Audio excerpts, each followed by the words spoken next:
जो वक्तव्य करते हैं ना, राणे ने बोला है कि घुस घुस के मारूंगा, कानून हाथ में मत लेना राणे।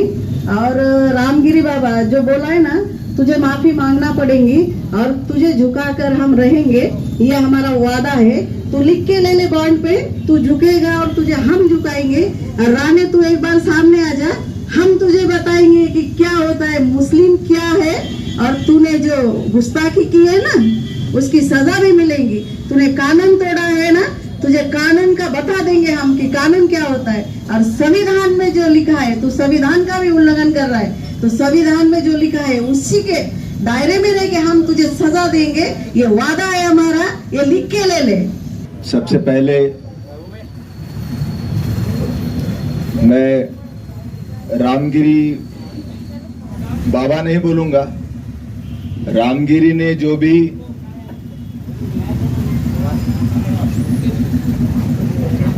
बात की है और जिससे मोहम्मद पैगंबर जी के बारे में गुस्ताखी हुई है, उनसे मैं उसका निषेध करता हूं। और मैं नीलेश राणे का भी निषेध करता हूं और मैं बीजेपी आरएसएस का भी निषेध करता हूं। साथियों, ये कोई पहली बार नहीं है और ये आखिरी बार भी नहीं होगा। उनके दिमाग में ये जहर और ये बातें कई सालों से चल रही हैं। अभी अगले साल उनके 100 साल पूरे करने जा रहे हैं। आरएसएस को अभी 100 साल पूरे हो रहे हैं और पिछले 100 सालों से उनके आप किताबें देखेंगे, उनके आप भाषण देखेंगे, सुनेंगे, तो उसमें मुसलमानों के बारे में जहर जहर और जहर ही है। और वो मुसलमानों के बारे में जहर उगलकर उन्हें उकसाना चाहते हैं और उन्हें उकसाकर हिंदुओं को यह बताना चाहते हैं कि आप एक जगह आ जाइए, जिसका जिक्र मेरे भाई हमारे बड़े भाई ने अभी किया। हम गजापुर और विशालगढ़ गए थे। मस्जिदों पर इस देश में हमले पहली बार नहीं हुए, इससे पहले भी हुए, विशालगढ़ गजापुर के पहले भी हुए, और सबसे बड़ा हमला 92 में हुआ, जिसके जख्म अभी भी हमारे दिलों पर हैं। विशालगढ़ में, गजापुर में, वहां पर मस्जिद पर हमला भी हुआ और पवित्र कुरान जलाया भी गया। और इसीलिए मैं एकदम साफ तौर पे यहां पर कहना चाहता हूं, ये रामगिरी पहला शख्स नहीं है जो बोला। आप कोई भी टीवी चैनल खोल लीजिएगा, हर टीवी चैनल पर बीजेपी के प्रवक्ता यही बकवास बोल रहे हैं। वो मुंह खोलते हैं तो मुंह से गंदगी बाहर निकालते हैं, उनके दिमाग में गंदगी है, वो बाहर निकालते हैं। और मैं जिस सियासत में पला बड़ा हूं और मैंने जो देखा है, जो पढ़ा है, बीजेपी को मुंह तोड़ अगर जवाब देना है, ये रामगिरी, ये राणे, ये तो बहुत प्यादे है ये। इनको जवाब अगर देना है तो इनको सत्ता से बाहर निकाल कर ही जवाब आप दे सकते हैं, हम दे सकते हैं। आप नहीं कहूंगा, हम कहूंगा। इनको जवाब सिर्फ सत्ता से उनको बाहर निकालना, यही उनको जवाब हो सकता है। मैंने उनका वी द नेशनहुड नाम का किताब पढ़ा है, एम.एस. गोलवलकर का। ये एम.एस. गोलवलकर की किताब है 1985 की। इसमें उन्होंने उनका हिंदू राष्ट्र कैसा होगा ये लिखा है। मॉब लिंचिंग तो आज हम फेस कर रहे हैं, हमको अखलाक को भूलना नहीं है, हमको जुनैद को भूलना नहीं है। कितने कितने कितने लोगों ने शहादत दी, कितने लोगों की जानें ली इस हुकूमत ने।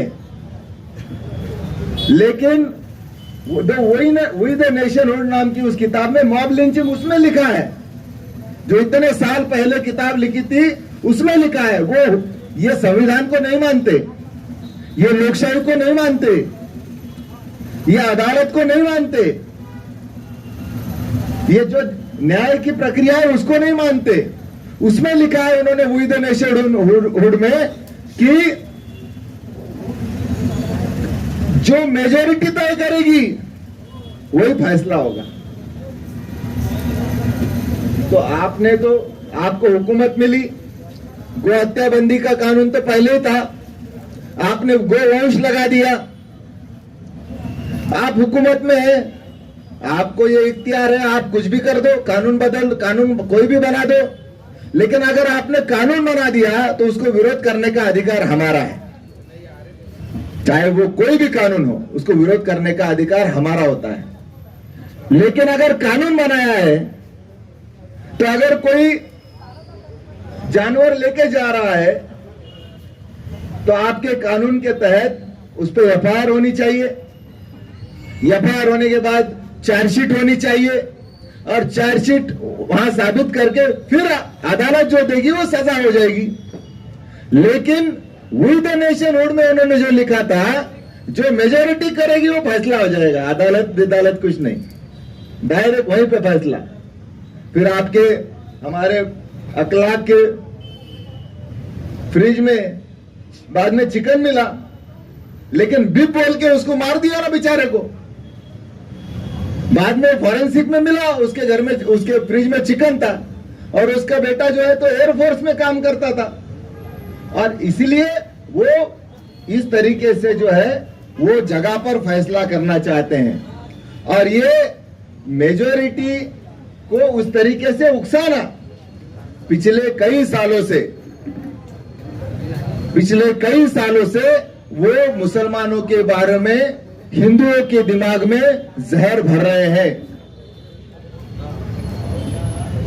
और जब कभी मुस्लिम एक जगह आ जाते, हमारी कई बार चर्चा होती है, हम एक दूसरे से बिल्कुल खुल के बात करते हैं, लेकिन मुस्लिम समाज जब भी एक जगह आता है वो दूर से बताए, देखो देखो वो कैसे एक जगह आ गए, तुम्हारे भगवान के खिलाफ बोलने के बाद तुम क्यों नहीं आते। हालांकि कोई भी भगवान खतरे में नहीं है, अल्लाह ने हमको बनाया, हमने अल्लाह को नहीं बनाया। भगवान ने इनको बनाया, इंसान को बनाया, इंसान ने भगवान को नहीं बनाया।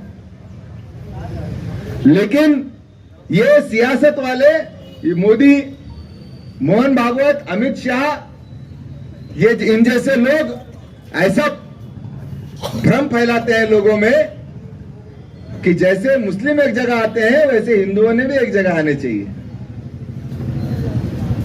ताकि वो गैस के सिलेंडर के भाव के खिलाफ रास्ते पे ना आए, शिक्षा के बाजारीकरण के खिलाफ रास्ते पे ना आए, तेल के भाव बढ़ रहे हैं उसके खिलाफ नहीं आए, पेट्रोल के भाव, डीजल के भाव बढ़ रहे हैं उसके खिलाफ नहीं आए। और इसीलिए ये सियासत है। मैं आपका अभिनंदन इसलिए करता हूं कि आप लोकशाही तरीके से यहां बैठे हैं, लेकिन लोकशाही तरीके से आंदोलन चालू रखना ये हमारे देश में जमहूरी अधिकार है हमको। और इसीलिए ये जो रामगिरी ने जो हरकत की है, ये हमारे संविधान की भी ताहीन है। नीलेश राणे ने जो हरकत की है, ये हमारे संविधान की भी ताहीन है, क्योंकि हमारा संविधान हर इंसान को अपनी श्रद्धा और अपने विश्वास के अनुसार पूजा और अपने धर्म की आजादी का पूरा पूरा हक देता है। और इसलिए मैं आप सबसे गुजारिश करूंगा, ये धरना तो चालू रखिए, लेकिन आने वाले 2 महीने के बाद जो इलेक्शन आने वाला है, उस इलेक्शन में हिंदू, मुस्लिम, बौद्ध, सिख सारे धर्म के एक साथ मिलजुल कर हम महंगाई बढ़ाने वाली, बेरोजगारी बढ़ाने वाली, जातिवाद बढ़ाने वाली, दंगा भड़काने वाली, एक धर्म को दूसरे धर्म के खिलाफ लड़ाने वाली इस बीजेपी और आरएसएस को सत्ता से हटाएं। हो सकता है कांग्रेस के बारे में हमारी कई सारी शिकायतें हो, लेकिन बीजेपी और गैर बीजेपी सरकारों में यह फर्क है कि बीजेपी की सरकार जब जब भी आई है तब तब लोकशाही खत्म हुई है। कम से कम लोकशाही अधिकार तो मिलेगा, लोकशाही अधिकार तो जिंदा रहेगा, हमारी जो संवैधानिक आजादी है वो तो बरकरार रहेगी। लेकिन हमारी जो शिकायत है गैर कांग्रेसी सरकार के खिलाफ, उस शिकायतों को हमको लड़के हासिल करना, उन शिकायतों को लड़के दूर करना पड़ेगा। उस टाइम भी हमारे को लोकशाही तरीके से हमारे जो बुनियादी सवाल है उसके लिए अपने को लड़ते रहना पड़ेगा और लोकशाही को जिंदा रखना और इस वतन को बचाना। ये देश जितना हिंदुओं का है उतना मुसलमानों का है, जितना मुसलमानों का है उतना बौद्ध का है, सिख का है, पारसी का है, जैन का है, लिंगायत का है। ये देश की, इस देश की आजादी के लिए सभी ने खून बहाया है, सभी ने खून बहाया है। और इसलिए ये जो लोग हिंदुओं के दिमाग में मुसलमानों के बारे में जो जहर भर रहे हैं, हमारे सामने वो भी एक चैलेंज है कि आए हम सब मिलकर चले हम सारी हिंदू बस्तियों में और वहां पर किस तरीके से महंगाई, बेरोजगारी और भ्रष्टाचार को आगे बढ़ाने के लिए ये हिंदू मुसलमान की लड़ाई लगा रहे हैं, ये बताएं। आपके साथ, हमारे साथ सारे लोग आने को तैयार है, लेकिन हम तकसीम ना हो, यही मैं गुजारिश करता हूं। बोलने के लिए बहुत है, लेकिन अपनी बात को यही खत्म करता हूं। अच्छी तरह मालूम है कि ये उनके दीन और ईमान का मसला है, इस पर ये सब कुछ कुर्बान कर सकते हैं, लेकिन इसमें बर्दाश्त वो कभी भी नहीं कर सकते। हजरत, मुसलमानों के जितने मसले हैं सब में इख्तलाफ है, लेकिन नामूस और रिसालत में कोई इख्तलाफ नहीं है कि इसके मामले में शरीयत क्या कहती है। शरीयत ने उसूल मुतय्यन कर दिए हैं। अब जिसके ईमान में अल्लाह ताला ने गर्मी पैदा की है और अल्लाह ताला जिसको जिस मुकाम पे देखना चाहता है, शहादत उसी को नसीब होती है। ये सारी उम्मतें काम नहीं करती, उम्मत का फर्द जो अल्लाह ताला की नजर में महबूब हो जाता है वो काम करता है।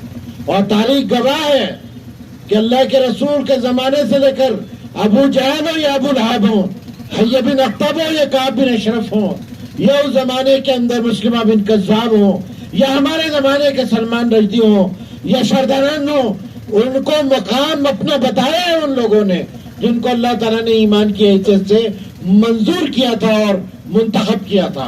सबको जो है ये सब देखना पड़ा है। इस हवाले से हम कहते हैं कि वक्त आने ना दो कि लोग अपने मामलात अपने हाथ से डील करने लगे, लोग अपने ईमान की आवाज पर अपने हाथों से इंसाफ करने लगे। वक्त आने से पहले और वक्त जाने से पहले ये बॉल तुम्हारी कोर्ट में है, तुम उसे गिरफ्तार करो, उसको सलाखों के पीछे डालो, वरना मुसलमान लॉ एंड ऑर्डर का मसला पैदा कर सकते हैं और अगर पैदा होगा तो ये जिम्मेदारी तुम्हारी होगी, मुसलमानों के ऊपर उसका कोई कसूर नहीं होगा। ये हम दुनिया को बताना चाहते हैं, हुकूमत को समझाना चाहते हैं, इसीलिए 10 दिनों से सब्र के साथ बैठे हैं और इंशाल्लाह बैठे रहेंगे। हम सब्र इस्तिकामत के साथ बैठे रहेंगे, लेकिन गुस्ताखी को बर्दाश्त, ये हमारी पहली डिमांड है। दूसरा मसला हमारा यह है कि इसके खिलाफ जो कानून साजी होगी, आने वाली असेंबली हो या मौजूदा असेंबली है, उसके लिए कानून बनाए और ऐसे जालिमों को कैफरे किरदार तक पहुंचाने के लिए कड़ी से कड़ी सजा का प्रावधान करें। तो हम ये चाहते हैं कि आहानत के खिलाफ ब्लास्फेमी एक्ट को मंजूर किया जाए।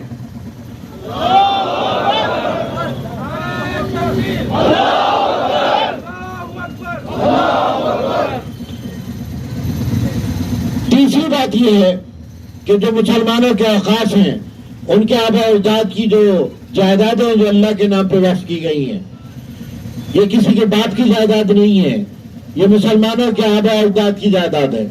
सिर्फ वक्फ ये होता है कि इसमें विरासत नहीं चलती है, इसको बेचा नहीं जाता है। अलबत्ता जिसके नाम कर दी जाती है वो उसका मालिक होता है और उससे मुनाफे से आम लोगों के मुनाफे का काम होता है, आम लोगों को फायदा पहुंचाया जा सकता है। मसाजिद, मकाबिर, खानकाएं सब इससे चलती हैं। इमाम, मुअज्जिन, खादिमीन, इनकी तनख्वाहें से गरीब, यतीम, यसीर, बीमार, हॉस्पिटल्स, रिसर्च फेलोशिप सब इससे चल सकती है, एजुकेशन इंस्टीट्यूशन सब इससे चल सकते हैं। ये उम्मत के फायदे के लिए पुराने लोगों ने अल्लाह के रसूल के जमाने से लेकर अब तक अल्लाह के नाम पर जायदादें दी है। ये किसी की मीरास नहीं है, किसी की प्रॉपर्टी नहीं है, ये अल्लाह की प्रॉपर्टी है। हम उसके केयर टेकर हैं, हम उसके मुतवल्ली हैं, उसकी हिफाजत करने की जिम्मेदारी हमारी है। अगर हुकूमत की नजरें बंद हो गई है, अगर ये काली तिरछी पीछी नजरें कर रहे हैं, तो इन नजरों को बोलना होगा। इन नजरों की जो आंखें हैं जिससे वो देख रहे हैं, इन आंखों का इलाज करना होगा और अपनी जायदादों को जो अल्लाह के लिए वक्फ है उसकी हिफाजत करनी होगी। इस बात को लेकर ये मुतालबा किया जा रहा है कि जो नया बिल लाया जा रहा है जिससे मुसलमानों की मस्जिदें, मुसलमानों के कब्रिस्तान, उनके मकाबिर, उनकी खानकाएं सब हाथ से जाने वाली हैं और मुसलमानों को गिनकर घनफिट के हिसाब से जमीन मिलेगी। अगर वो मरने के बाद कोई खबर चाहते हैं तो कब्रिस्तान हुकूमत घनफिट, स्क्वायर फीट के हिसाब से गिनकर आपको देगी। अगर वो चाहते हैं कि अपने मिल्कियत में जो खुदा की मिल्कियत है वो कब्रिस्तान बाकी रहे, जहां वो सजदे कर सके, ऐसी मसाजिद बाकी रहे, तो उन्हें इस मुतालबे पर कि ये जो वक्फ तरमीमी बिल इंट्रोड्यूस किया जा रहा है इसको मुकम्मल वापस करने का मुतालबा करते हैं। आपको तकबीर, तकबीर, तकबीर। आखिरी बात हम ये कहना चाहते हैं कि ये शहर जिसके नाम से बसाया गया है, लोगों इसकी सीरत को पढ़ो, इससे वाकिफ हो। तुम्हारी जान, तुम्हारा माल, तुम्हारी इज्जत इस शख्स ने बचाई है, इससे दुश्मनी मत करो। ये औरंगपुरा जो आपसे काफी दूर नहीं है, ये औरंगपुरा का नाम तुम क्यों नहीं बदल देते? इसकी तारीख तुम जानते हो क्या है? ये मस्जिद जो हमारी पीठ के पीछे है, इस मस्जिद में औरंगजेब बैठे हुए थे और इस मोहल्ले में आग लगी, दूर से देखा कि धुआं उठ रहा है, अपने कारिंदों को दौड़ाया, उसके पीछे खुद गए और जाके बनफ्से नफीस उस आग को बुझाया है। वहां के हिंदुओं ने जब देखा कि वक्त का शहंशाह आकर हमारे घरों की आग को बुझा रहा है, उस मोहल्ले का नाम उन्होंने आगे बढ़ के औरंगपुरा रखा है। बदल देना उसका। अगर तुम ये चाहते हो कि शहर का नाम बदलना है तो इस मोहल्ले का नाम भी बदल दो। क्यों ये मोहल्ले का नाम रखे हुए हो? तुम्हारी तारीख इससे जुड़ी हुई है, तुम्हारी जानें इससे जुड़ी हुई हैं। और एक दूसरे वाक्य भी सुनाना चाहता हूं।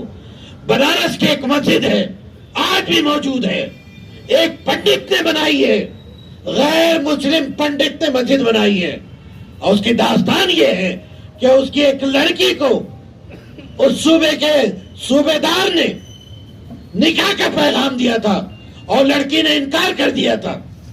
उसके बाप ने गुहार लगाई, औरंगजेब के दरबार में गया और कहा कि तुम्हारा सूबेदार मेरी लड़की से निकाह करना चाहता है और मेरी लड़की उसके लिए तैयार नहीं है। औरंगजेब ने कहा कि तुम जाओ अपने मुकाम पर और वक्त के शहंशाह का इंतजार करो।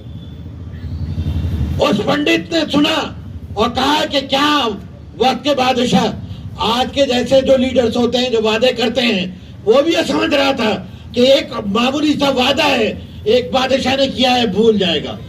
लेकिन जिस दिन वो निकाह की तारीख ठहरी थी, वक्त का बादशाह दिल्ली से बनारस का सफर करता है, और जब उसे मालूम होता है कि फला सूबेदार है, अपनी तलवार से उसकी गर्दन मार देता है। कहता है कि इस मुल्क में अवाम पर जुल्म ज्यादती करने वालों का हशर औरंगजेब इसी हालत से करता है। उस पंडित ने अपनी बेटी की आबरू के हवाले से और औरंगजेब की तारीख को जिंदा रखने के लिए एक मस्जिद बनारस में बना रखी है, जो आज तक मुसलमान जिसमें नमाज पढ़ते हैं। ये तुम्हारी तारीख है। जानों को बचाने वाला शहंशाह, तुम्हारी इज्जत और आबरू को बचाने वाला शहंशाह, तुम उसके नाम से नफरत करते हो, तुम उसके नाम को मिटाना चाहते हो। अगर कुछ मिटाना है तो अपने दिमाग से नफरती दिमाग को हटाओ, अपने सीनों से जो नफरती जलन है उससे हटाओ, ये कम्युनलिज्म और फिरका परस्ती को इससे हटाओ। ये तुम्हारी सेहत के लिए अच्छा होगा। लेकिन तुम अगर इस नफरत में जलते रहे तो इसी तरह मुल्क और कौम का नुकसान करते रहोगे, और जिसकी मिसालें हमारे सामने भी आ रही हैं। तो हमारा जो आखिरी मुतालिबा है, इस शहर का नाम जो औरंगाबाद रखा गया है, ये औरंगाबाद का नाम तब्दील न किया जाए।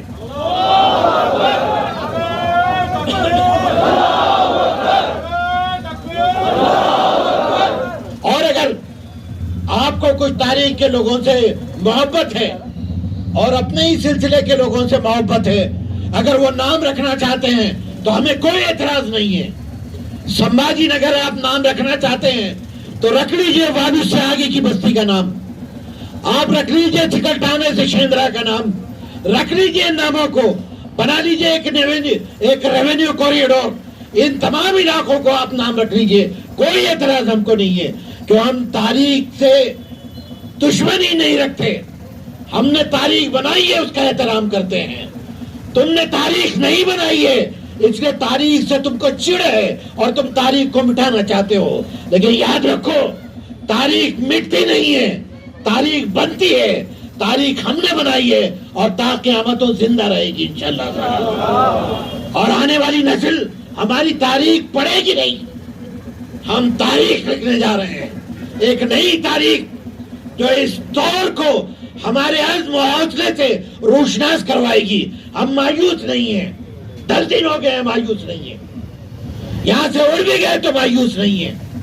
हम करेंगे इंशाअल्लाह कोशिश, आखिर तक जितनी इस्तेताअत है करते रहेंगे। हम ये वादा करते हैं, यहां से उस वक्त तक उठेंगे नहीं जब तक हमारे मामलात पूरे हल नहीं होते इंशाअल्लाह। क्या आप हमारे साथ हैं? तकबीर, तकबीर, तकबीर। रहनुमा रहबरो, रहबरो रहनुमा, शफीउल वरा, रहबरो रहनुमा, शफीउल वरा। तकबीर, तकबीर, तकबीर। अगर अब भी हुकूमत के कान बहरे हैं तो खुलने चाहिए, और ये आवाजें जो उन तक पहुंच रही हैं, इससे कान खुलने चाहिए और हमारे मुतालिबात को उन्होंने पूरा करना चाहिए। ये वक्त की आवाज है और ये वक्त उनकी कोर्ट में पड़ा हुआ है। वरना हम यहाँ से बहुत सारे ऐलानात कर सकते हैं, अभी हमने तय नहीं किया है, लेकिन हम यहाँ से जेल भरो भी कर सकते हैं, यहाँ से हम रोड ब्लॉक भी कर सकते हैं, और सबसे बड़ी बात, हम यहाँ से सरला पेड़ भी जा सकते हैं। तकबीर, तकबीर, तकबीर। सरला पेड़ भी जा सकते हैं, ये भी हम कर सकते हैं। बताएंगे मैं इनको कि तूने क्या गलती की है, बताएंगे कि तेरे स्टेटमेंट में क्या गलती है, बताएंगे कि तारीख का मुताला तूने किया नहीं है, उसको तारीख बताएंगे, सीरत बताएंगे, मोहम्मद रसूलुल्लाह की पवित्र जीनी उसको बताएंगे। किस आदर्श की वो बात करता है वो आदर्श भी बताएंगे, किस आदर्श की बात करता है। अत्याचारी आदर्श मोहम्मद रसूलुल्लाह पर बहतान है, अत्याचारी आदर्श का बहतान है मोहम्मद रसूलुल्लाह पर। अरे उनके जैसे आदर्श दुनिया ने नहीं देखे हैं, दुनिया ने नहीं देखे हैं। इज्जत और आबरू देने वाला, इंसानियत को मसावत देने वाला, औरतों को इज्जत देने वाला, उसके लिए माशी सरफेस को हमवार करने वाला मोहम्मद रसूलुल्लाह के सिवा कोई नहीं है। हम माँ के पेट में बच्चियों को मारते नहीं है, बच्चियों को माँ के पेट में मारते नहीं है। हमारा आदर्श ये है कि होने पर खुशी का इजहार करते हैं, बड़ी हो जाए तो तालीम तरबियत करके निकाह करते हैं, उससे आगे हो जाए तो बीवी का रेस्पेक्ट करते हैं, उससे आगे माँ बन जाए तो उसके कदमों में जन्नत मांगते हैं। ये हमारे आदर्श है, ये हमारे आदर्श है, ये हमारे आदर्श हैं। हम किसी को रेप करके टुकड़े करके एक संदूक में डालकर फेंक नहीं देते, बदलापुर नहीं करते हम लोग, न उत्तराखंड करते हैं। हम औरत जात की इज्जत करते हैं। अब यह अलग बात है कि तुम उम्र के हिसाब से शादी करते हो। हमारे पास शरीयत में लड़की जवान हो जाती है तो शादी होती है। तुमने जिसकी मिसाल दी है रामगिरी, हजरत आयशा की 6 साल में निकाह हुआ है लेकिन 9 साल में विदाई हुई है। 9 साल में जब आप जवान हुई हैं उस वक्त अल्लाह के रसूल की सोबत में लाई गई हैं। उससे पहले वो अपने वालिद के घर में थी। यह तारीख है। और मोहम्मद रसूलुल्लाह के आदर्श जानते हो क्या है? मोहम्मद रसूलुल्लाह के आदर्श ये है कि 25 साल में 40 साल की औरत से शादी की है। 25 साल में 40 साल की औरत से शादी की है। एक विधवा से शादी की है। 2 मर्तबा की विधवा थी आप हजरत खदीजा रजी अल्लाह तआला अन्हा, 2 वक्त की विधवा थी। इस हवाले से समझिए तो मैं आपसे यह अर्ज करना चाहता हूं कि विधवा से शादी करना आदर्श है। विधवाओं की सूरत हाल क्या है हम जानते हैं। विधवाओं की क्या सूरत हाल है हम जानते हैं। देवदासियों की क्या सूरत हाल है हम जानते हैं। वर्धमान के देवदासियों की क्या सूरत हाल हम जानते हैं। जबान खुलेगी तो बहुत महंगा पड़ेगा, जबान खुलेगी तो बहुत महंगा पड़ेगा। रामचंद्र की पत्नी कितने साल में घर आई थी भाई? लक्ष्मण की पत्नी की उम्र क्या थी? क्या हम बताएं आपको? उन्हें अपने आदर्श मालूम नहीं है, इसलिए दूसरे आदर्श उनको अत्याचारी लगते हैं। ये वाल्मीकि रामायण में लिखा हुआ है कि रामचंद्र जी की पत्नी की उम्र 6 साल थी जब शादी हुई थी। लक्ष्मण की पत्नी 6 साल की उम्र में जो उनकी बहन थी शादी करके लाई गई है। ये आदर्श है, ये आदर्श है। हमारे आदर्श को चैलेंज करते हो और अत्याचारी करते हो। इस हवाले से समझिए, इस मामले को समझिए कि किस तरह से ये मामला को बहकाया जाता है। तो हम ये कहना चाहते हैं, हम ये कहना चाहते हैं कि हम सरला पेट का भी ऐलान कर सकते हैं। वहां जाकर समझाएंगे कि तुम्हारे मजहब के आदर्श तुम पढ़ो, क्या आदर्श है। हमारे आदर्श को अत्याचारी कहने का तुम्हें कोई हक नहीं है। इस हवाले से हम कहना चाहते हैं। तो मैं इस मौके पर आप तमाम लोगों से दरखास्त करना चाहता हूं कि यहाँ पर जो लोग जमा हुए हैं, यहाँ पर जो लोग जमा हुए हैं, इनसे मैं दरखास्त करना चाहता हूं कि अपने मोहल्ले में, अपनी गलियों में, अपनी मस्जिदों में इस बात को ऐलान करें कि बड़ी तादाद में वो धरने में जमा हो। जब तक आप इत्तेहाद का सबूत नहीं देंगे किसी के कान पर जू नहीं रहेगी। ठीक है, हम एक हद तक बैठेंगे, अपनी स्ट्रेंथ जितनी है वहां तक बैठेंगे, अल्लाह ने जितनी ताकत दी है वहां तक बैठेंगे। लेकिन अल्लाह के बाद अगर आप लोगों ने साथ नहीं दिया तो ये धरना इसी तरह उठा दिया जाएगा। अगर अपने मुतालबात पर कायम रहना है और उसको पूरा करते देखना चाहते हैं तो कम से कम एक मुतालबा तो मनवाने की आप लोग कोशिश करें। एक मुतालबा कि कम से कम रामगिरी को गिरफ्तार किया जाए, रामगिरी को गिरफ्तार किया जाए। तकबीर, तकबीर, तकबीर। इससे पीछे हम आने वाले इंशाअल्लाह, ये वादा किया आपने, इसका पास रखिएगा आप लोग और धरने में पाबंदी से आते रहिएगा आप लोग। वाक़ई दावाना अल्हम्दुलिल्लाह।